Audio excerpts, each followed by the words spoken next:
کربن دی اکساید، بعدش جمع آب و در نتیجهش ببینین اکسیژن و گلوکوز هست. شما ببینین گلوکوز همراه با اکسیژن جمع شده، در نتیجه آب، کربن دی اکساید و همچنان انرژی به میان آمده یا به دست آمده.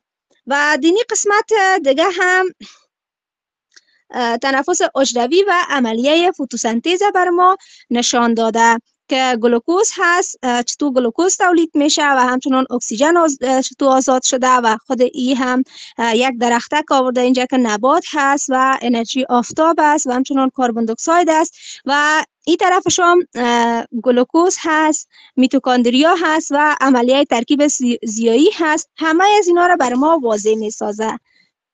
دخترها فهمیدین یا بازم براتون تشریح کنم؟ استاد یک بار دیگه هم تشریح کنین.